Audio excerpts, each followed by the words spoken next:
Happy Friday, everyone. Today is December the 22nd. I'm Ryan Hill. I'm John Galantis. And you're listening to Clearview Today with Dr. Abadan Shah, the daily show that engages mind and heart for the gospel of Jesus Christ. You can visit us online at clearviewtodayshow.com, or if you have any questions for Dr. Shah or suggestions for new topics, send us a text to 252-582-5028, or you can email us at contact@clearviewtodayshow.com. That's right. And if you want to help us keep the conversation going, you can do so by supporting the show. You can share it online with your friends and family. You can leave us a good 5-star review online at clearviewtodayshow.com or on iTunes or on Spotify or anywhere you get your podcasting content from. I was like, I don't know why I'm saying the name of the website. Or on Spotify, or on Amazon, or on... We're going to leave some links. I tell you what, you don't have to worry about where to go. We're going to leave you the links in the description so you can do just that. That's right. And make sure you visit mightymuscadine.com and check out their products, especially, I mean, it's almost Christmas time, so go ahead and get those orders in. You need some protein powder. You need some antioxidant drinks. We all know this. That's right. And use that promo code today. That's TODAY for a sweet little discount on your purchase upon checkout. And those a portion of those proceeds are going to go right back here to the Clearview Today Show. So you're sponsoring Mighty Muscadine, you're sponsoring us, and in a way you're sponsoring yourself for your wellness Merry with their Christmas Mighty to Muscadine you. products. Merry Christmas to you. Love that journey for you. The verse of the day today comes from Hebrews chapter 2, verse 17. Therefore, in all things he had to be made like his brethren, that he might be a merciful and faithful high priest in things pertaining to God, to make propitiation for the sins of the people. A lot of big theology words in there. That's Hebrews. That's Hebrews. You know, I have wondered about this. Why did Jesus need to become human? Why did the Word need to become flesh? He's God. He can wipe away any sin with just a thought. He is the one who sets the rules, so he can change it at any point and say, okay, listen, I see that you're faithful. I see that you're repentant for your sin. Go on ahead. You're going to come in. But he set it up in such a way that he had to display the consequence of sin. Yeah. He had to display the seriousness of sin. He didn't create sin. You know what I mean? He didn't create evil.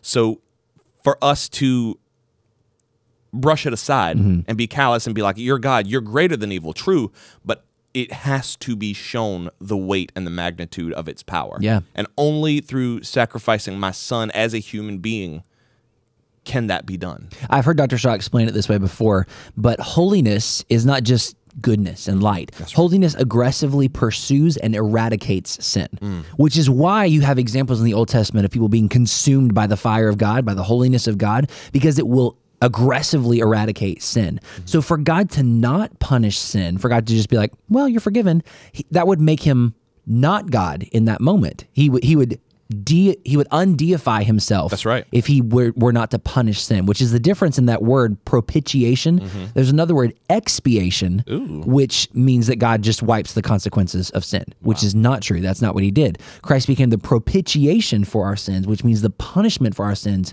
was poured out on him, so that God's holiness is upheld and our sin is also forgiven. Every sin ever committed in the history of mankind incurs a debt to holiness. Yeah. And that debt had to be paid. There's no debt on earth that ever just goes. We talk about that. We'll just cancel the debt.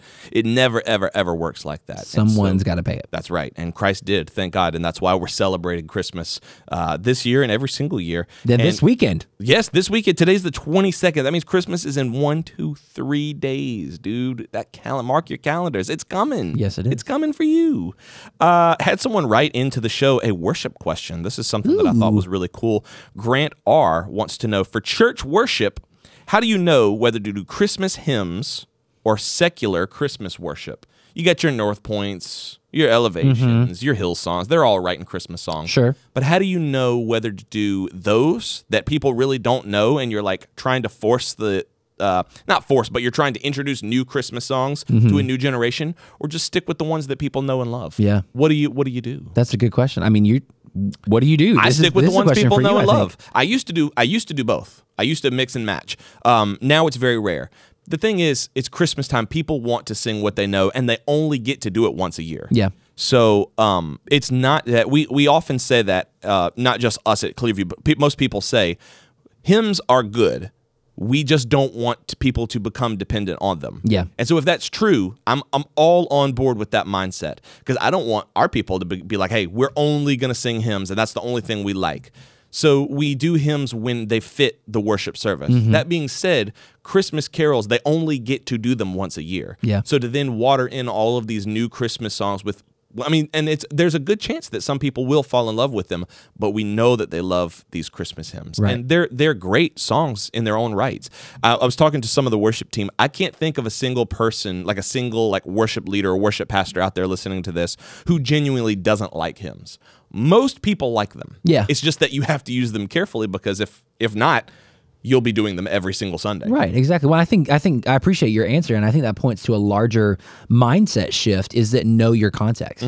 Because you yourself said that, we started doing these brand new Christmas songs, and people liked them. We were doing they were Paul popular. Beloche Christmas, Phil Wickham Christmas. Great, and they were wonderful North songs. Point, we did lots of North Point Christmas. But you recognize that people only get to sing these Christmas songs once a year, and that's that's kind of the nostalgia, that's the Christmas spirit for them, is the focus on these kind of classic, timeless songs. So we've sort of made a switch here. Not that what we were doing was bad, but you just recognized that, maybe a different direction would better fit our context. So I guess worship leaders out there, know your context, know your people. If it would make more sense for you to do brand new, fresh, updated Christmas music, do that. Yep. Or if it's going to help your people worship more effectively at Christmas, then go with the traditional Christmas set. We typically now don't set a lot of stock in what people like. We really care about what they respond to.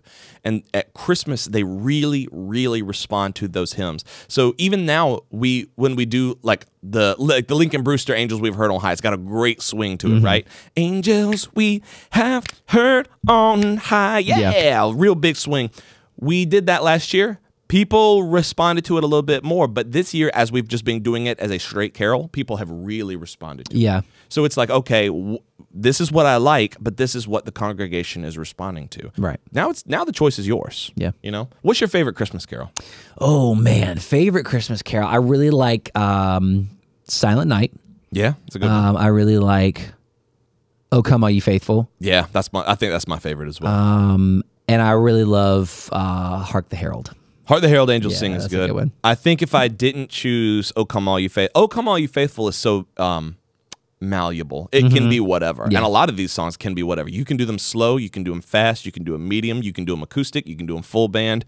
They're very, very flexible and what's the word? I guess flexible is the best word there.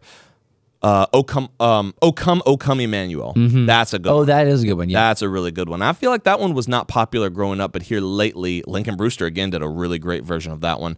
We do an original version of Oh Come Emmanuel that's really fast. It's really heavy. It's rock. It's got choral parts. I mean, it's really great. We might do a Christmas EP one year. And that would be great. Yeah, I would love that. That would be a lot of fun. I wonder what Dr. Shah's favorite Christmas carol is. I know that caroling was a big part of what they did growing up in India in Christmas. Yeah, it was. I think they had all those British hymns that nobody here would really know. Yeah. Well, I mean, I guess we would know some of. Of course, I'm sure they did. Hark the Herald Angels Sing. Oh yeah, We've Heard on High. All those, but I'm interested in some of those esoteric, sort of obscure British hymns. Yeah, the classic ones. Yeah, let's hear it. Write in and let us know your favorite Christmas carol, 252-582-5028, or you can visit us online at clearviewtodayshow.com. We're going to get Dr. Shah, and we'll be right back. Hey everyone, my name's Ellie. And I'm David. And we want to take a minute and let you know how we can actually serve you as you're listening to Clearview Today. The Bible paints an extraordinary picture of who we are as a church body. The mission of Clearview Church is to lead all people into a life-changing, ever-growing relationship with Jesus Christ.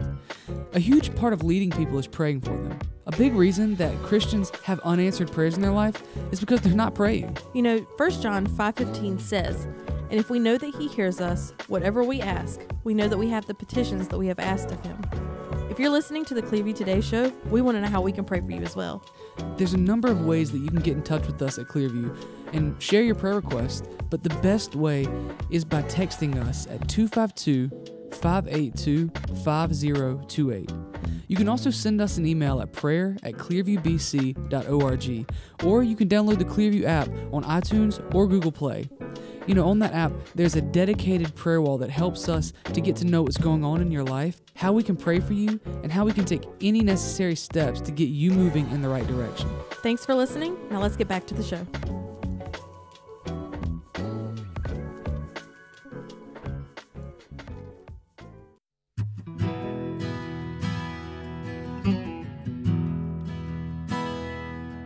Welcome back to Clearview Today with Dr. Shah, the daily show that engages mind and heart for the gospel of Jesus Christ. You can visit us online at clearviewtodayshow.com, or if you have any questions or suggestions for new topics, send us a text to 252-582-5028. That's right, gentlemen. We are not one day away, but as far as the radio show is concerned, we're one episode away from Christmas morning. Yay! And everybody's thinking, I know what y'all are thinking, Clearview Today is not going to be no Christmas episode. You're dead wrong. We do Christmas strong So over here. aggressive. You're dead wrong. You're dead wrong. We are here in all our Christmas spirit in the Clearview Today studio with Dr. Shah, who is a Christmas PhD in Christmas New Testament textual criticism, professor at Christmas University. We should have went Christmas author, Christmas University, full-time Christmas pastor. I just caught that. It and took the me a host second. of today's Christmas show. We should have worn the Christmas suits on today's episode. Why don't we wear the Christmas suits on Christmas? On the Christmas episode. Oh, okay, yeah. We're meeting. We're meeting. We're doing a Christmas episode. You're right. You're right. Because the Christmas Day is Monday. Now I know what Yes. people are going to be thinking. Right. They're going to be thinking they're really going to take time away from their families on Christmas. Y'all can relax. It's a pre-recorded show. That's right. But you, dear viewer, are getting Christmas content. That's You're right. welcome. Because we love you oh so much. Merry Christmas to you. Somebody wrote in this morning and asked what our favorite Christmas carols were. And Ryan and I both answered, but I wanted to know, what is your favorite? Or what are some of your favorite Christmas carols? "Oh, Come All You Faithful" Yeah. is like puts you right in the Christmas spirit. Mm-hmm. So that's one of my favorites. Growing up, I remember that one. What else do we have? "Hark the Herald Angels Yep. Sing." Yep. Yeah. They all lend themselves well to Yeah. like updates and like rocking versions of them, or you can do them slow. They're very flexible songs. Yeah. Yeah. "Oh, Little Town of Bethlehem" is good. Mm-hmm. Silent Night, that's a good one. "Silent Night" is very good. Yeah. Yep. Yeah.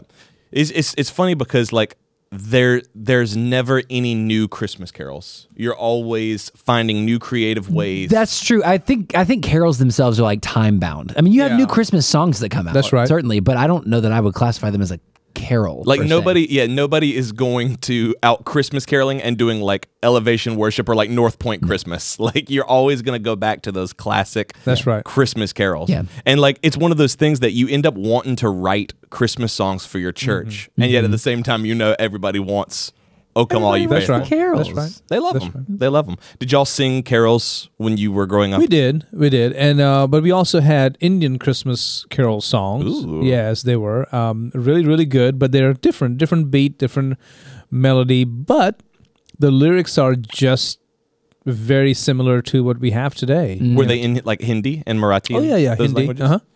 See, I find that odd because not odd, but I find it interesting, I guess, because such a small population is Christian. Oh yeah, which means you got to work even harder to keep, the traditions alive Yeah. and to get excited about Christmas.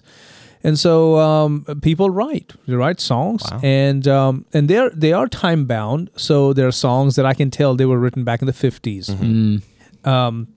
Then songs that came to the 80s, and nowadays, since I left India in 1991, I've sort of been cut off from that, from since that Right. time period. Right. So I hear songs today and they don't resonate with me. It's like, okay, that Yeah. really doesn't do it. I don't know. Fine. Like Yeah. those same like Hindi carols that you grew up with? They're new. People write new songs. Oh, gotcha, yeah. gotcha. Yeah, but they just don't grip me. Right.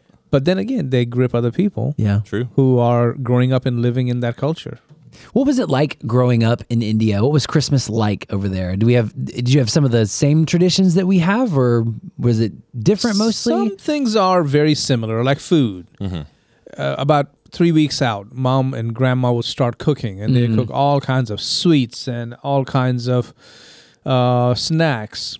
And so you can come home from school, you look forward to getting home because there's so much going to be in the kitchen, in the dining room, sometime in the fridge, and you can just pick it out and start eating it. Like this is going to be a Christmas Day feast. Yeah. Oh yeah, that goes on from like December the 1st, 2nd. And Dad sits down at the table and carves the roast beast. Well, now here's something different about the roast. Okay, they have roast, but this is very different. It's really good, but it's not like pot roast.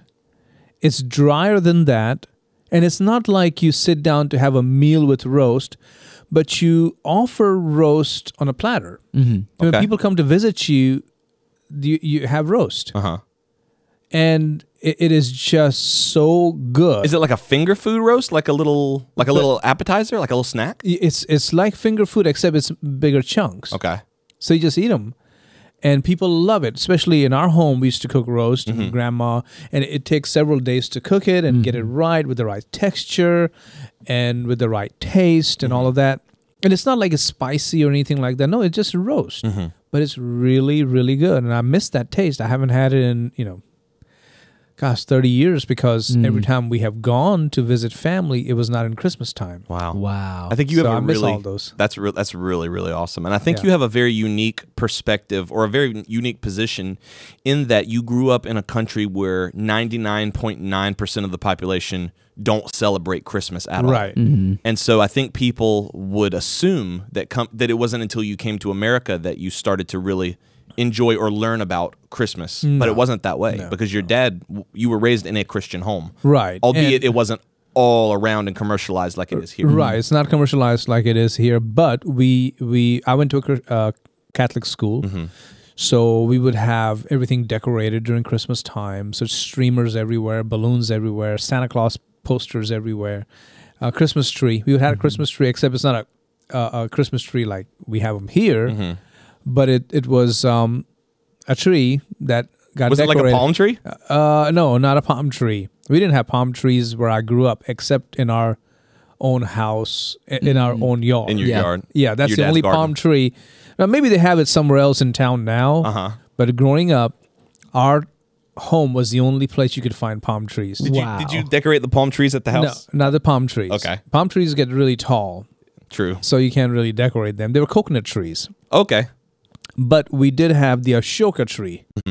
Ashoka tree has the same look. It's looks like a pencil, right? Just like the pine trees here look like that, except instead of the branches turning up like this, right, or kind of fanning out, they all drape down. They all drape down. Okay.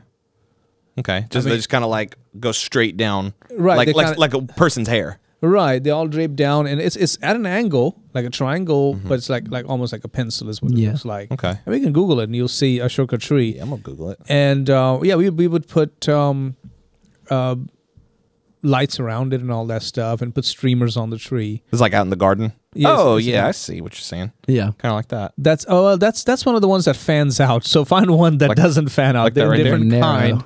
They have tall Ashoka tree. If you put tall, okay, maybe yeah. something else will come up. Yeah, let me see. And then we would also put a star on our house. Now, this is what Christians do everywhere. That's it. That's I it. see. Right there. That's the one we had in front of our house. Yeah. This is So a good. it looks like a Christmas tree, but it's set. It does look like kind of. But like if you a look at the Christmas tree. leaves, they don't sit the same way. Yeah, they don't fan out. No. Now, Yeah, you know, maybe we you can know put me. this I'm in the already episode. thinking about like how decorations are going to work and how Yeah. how to Christmas up that tree. It seems like that's going to be difficult Very difficult. with physics. Yeah. Very difficult because everything falls down. Yeah. So you had to tie it up in the leaves, Oh, and you had to put wow. a string here for there, and then kind of tie it up like that. Wow. And then if the Ashoka trees get really tall, of course you can decorate them. When they're small, it's okay. And most of these trees, the Ashoka trees, will stay about 5 to 6 feet, maybe 10 feet, for like almost 7 to 8 years. They don't grow. And then all of a sudden, they're like, hey, I need to grow. They just hit a growth spurt. They hit a growth spurt, and they go about like 30 feet. Oh my Wow. goodness! So did y'all decorate the whole 30-foot tree? Well, Like, would you? Initially, we would decorate this little tree, and then all of a sudden it started growing, and then it's like halfway up, like a little skirt. So the tree, yeah. So like the tree is not in the house like it would be here in No, America. no. It's out in the yard Now, or in the I garden. used to grab a branch, like a big branch, and it's not like a pine tree look. It's just a branch, like a whatever, dry. And I would bring it in the house, put it in a pot, and put cotton all over it to make it look like snow. Wow. And then put streamers around it. That was our Christmas tree. Can I assume there was never a white Christmas in India? No. Now, if you go way up north in India, there is snow. Yeah. What are the Himalayas? Himalaya mountains. Okay. Yeah, Okay. yeah, that's on the border of India. Yeah. So, yeah, they have snow. How is it different coming to America, like seeing the commercialization of Christmas here? Did you know that was going to be the case, or was that a surprise?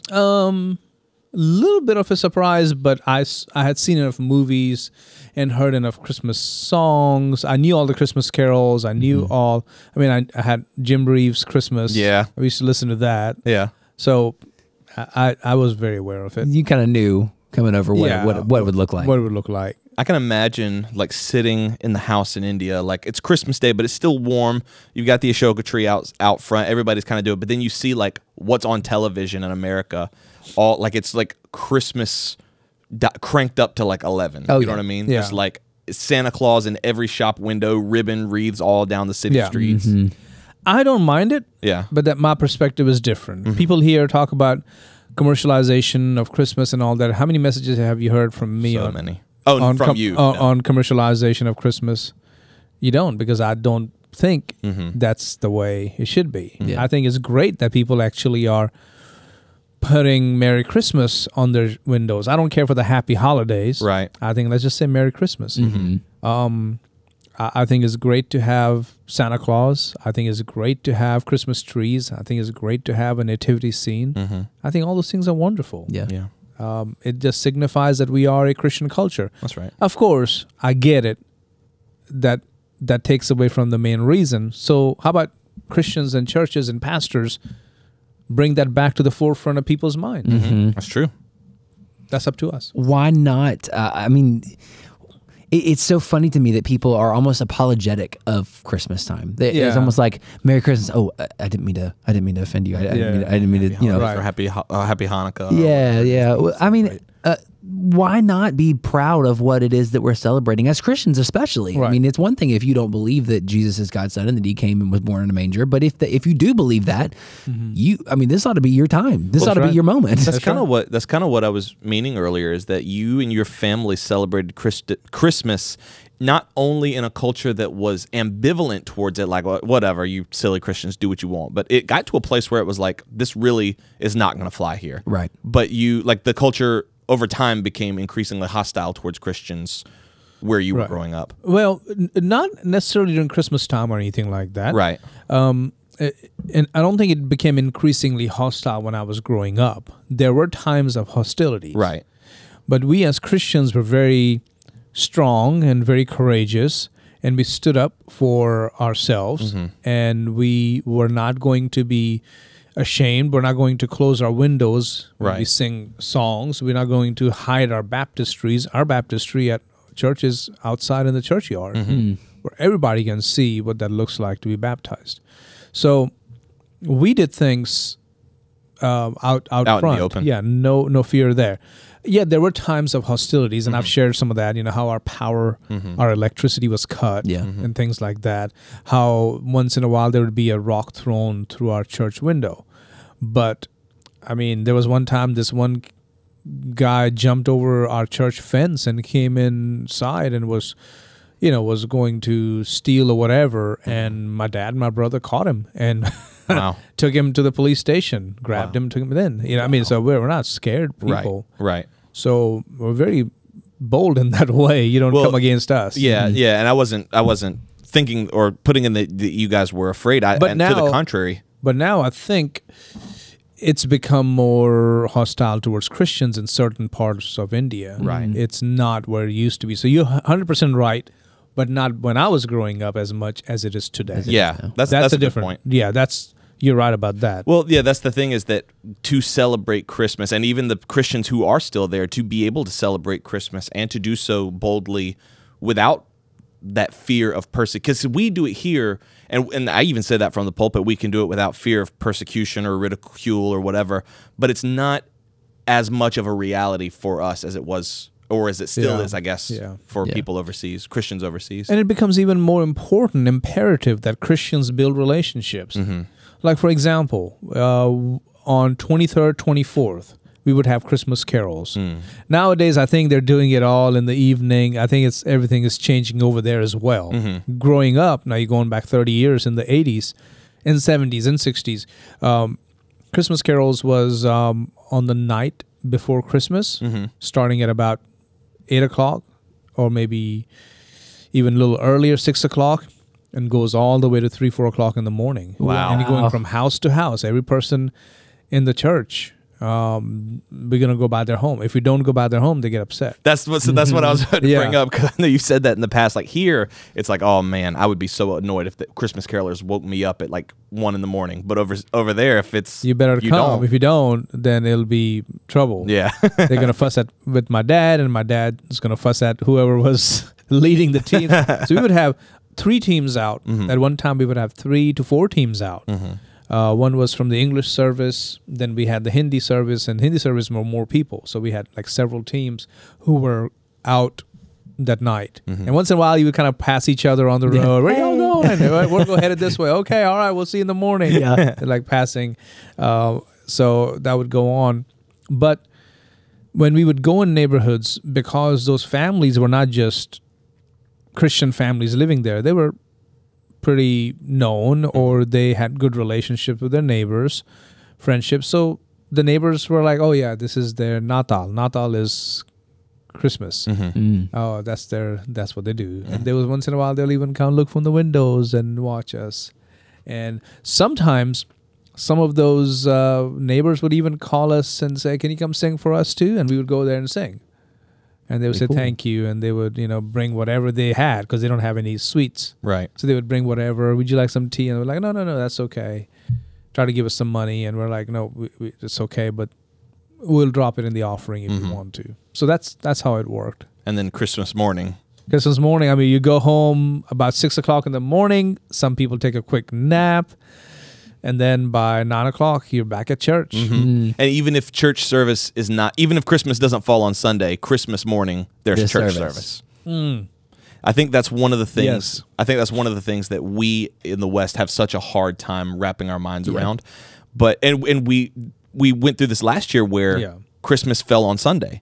Right. And everybody in the church was asking, like, are we going to have church service? No, maybe not everybody, but there were a lot of people who were like, now are we going to have service? I'm like, aren't we celebrating That's the exact Jesus right. That's exactly right. On the 25th? What reason, like what legitimate reason do we as a church have for saying we're not going to celebrate as a service? Right. Yeah. And what would I say, like if Christ appeared before me and said, hey, stay home, chill with your family, but give me a legitimate reason why it's more important for you to do that than to worship me on my birthday. Right.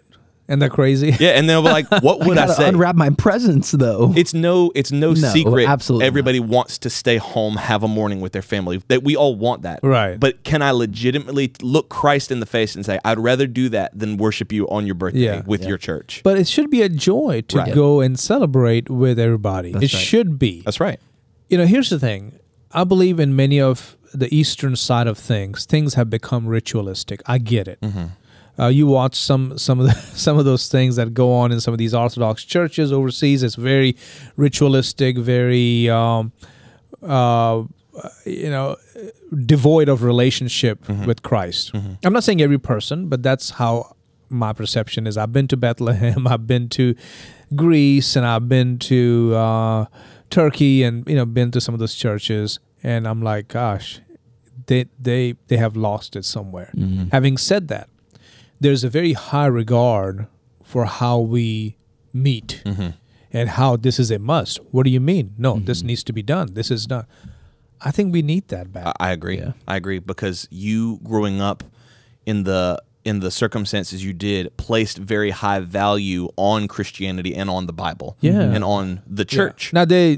Now where I grew up, of course, my dad was a Bible believing preacher, but then there are other parts of the world where the Bible may be in high regard, but it's not preached.